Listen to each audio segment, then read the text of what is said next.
first for me. This will be the first presentation that I've ever given with a broken toe. So if I wince, please forgive me. If you wince, I know there's something going wrong. So yes, welcome one and all to AIMediaComms executive briefing, engaging stakeholders for effective crisis issues and reputation management. We have some excellent speakers lined up for you this afternoon with some really interesting insights and some case study material that hopefully you'll be able to bring back to your organisations tomorrow. But first, some housekeeping. In the case of fire, the fire exits are behind me and behind you. The toilets are in this area here on my left-hand side.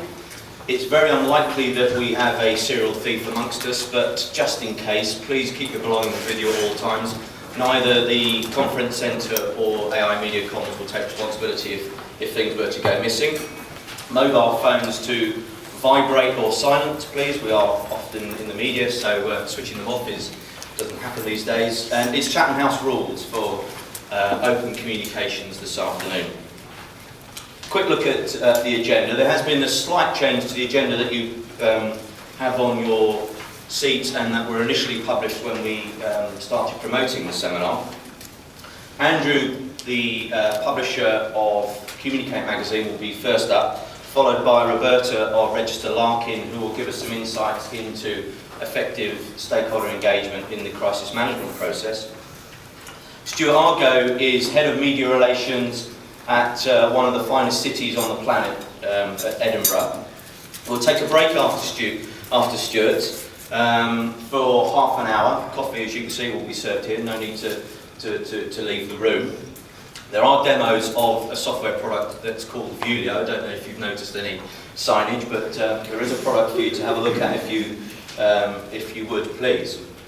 Then after our coffee break, Adam, who is the lead social media consultant at Process Communications, will give us a presentation on the role of video material in stimulating online conversations. And then we'll hear from Stuart Bruce, who is the managing director and co-founder of the Wolfstar consultancy. I'd particularly like to thank Stuart, who stepped in at rather short notice when Eb from Lewis PR became a father rather earlier than he'd anticipated. We invite you to some refreshments at the end of the day for a little bit of networking. Again, the demo area will be open for you to take a look, a fleeting glance if you have time at our software. Some of you know us, some of you use our software, a lot of you may not know AIMediaComms. We were a new company formed in December 2009. We were the coming together of two significant heavyweights in the area of media relations management software and stakeholder interaction software. Those two companies, Solcara Spotlight and Ether A Newsflash, had built a reputation over 12 years before we brought those two organisations together in December 2009. The combined company has 300 clients, both in the public and private sector. We are the market leader in the public sector.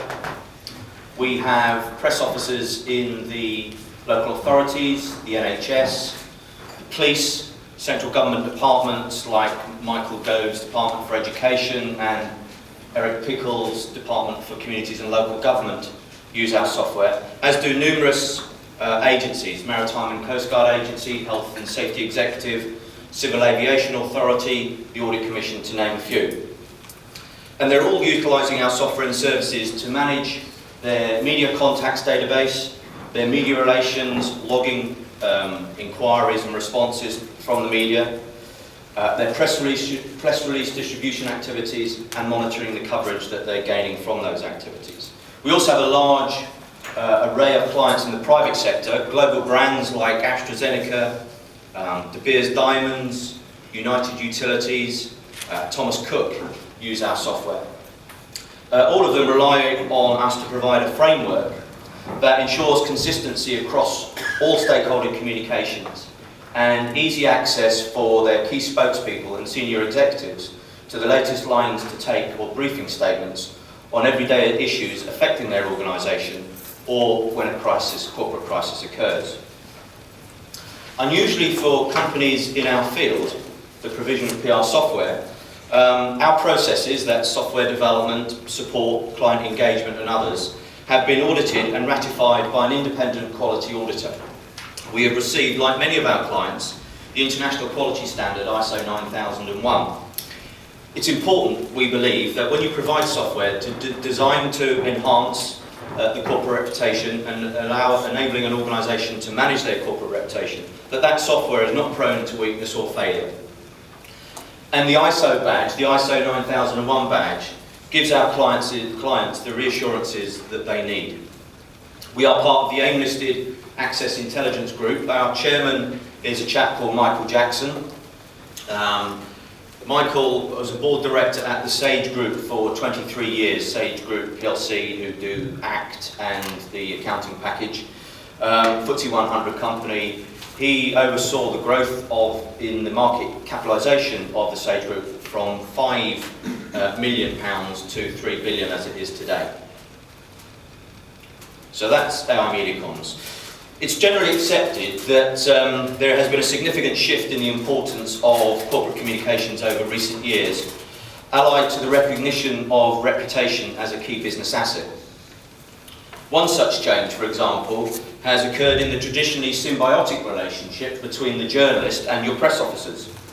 It used to be the case that the journalist would rely on the press officer for answers to queries when they were crafting a story. Nowadays, however, the journalist is part of a more complex network of interactions. To get the full story, they are in contact with other stakeholders, government bodies, employees, trade unions and regulators, all of whom will have a view on your organisation. This means that more than ever before, the organisation and its corporate communicators in particular must embrace more than just the media if they seek to influence public perceptions. They must talk and listen to, for example, community leaders, the single issues interest group, customers, the unions and other stakeholder groups.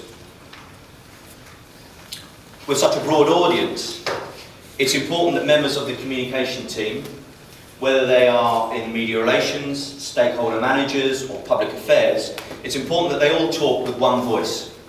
There is no use briefing the press with one line whilst briefing the trade unions with a different line, or indeed forgetting to keep your employees informed altogether. Trust will quickly break down. A company must present a consistent message to all stakeholder groups across all outlets. So for an organisation to maintain consistency in its communications, it's important that teams separated by function, brand, location and or geography are on the same page. They have to understand the breadth and depth of all stakeholder interactions to avoid unnecessary difficulties that might arise out of inconsistencies across, for example, different shifts or time zones, or discrepancies that might occur between internal and external comms. Our software, Vulio, ensures that corporate communicators are on the same page. They have access to the briefings, papers, strategy documents, and lines to take on all the issues affecting their organisation. They are ready to react to queries from any stakeholder group, and are armed with all the information that they need to ensure that they address these stakeholder interactions in a personalised manner and deliver a consistent message to avoid dangerous discrepancies. All teams have visibility of what is being communicated, to whom, by whom and when. So joined-up communications are very important, particularly as corporate comms today have to cater for the needs of the ever-challenging stakeholders and always present media, but also to the increasing demands of the chief executive and the company's senior executive team. They must have a view on everything from carbon neutrality to corporate governance, from government affairs to the latest round of restructuring, and they need to understand the implications of their view on corporate reputation. But does reputation really matter? Well, a rather dumb question given the audience, I think. Let's ask Tiger Woods, no super injunctions to worry about there. In the 12-year period up to 2008, Tiger earned a total of $100 million from playing golf.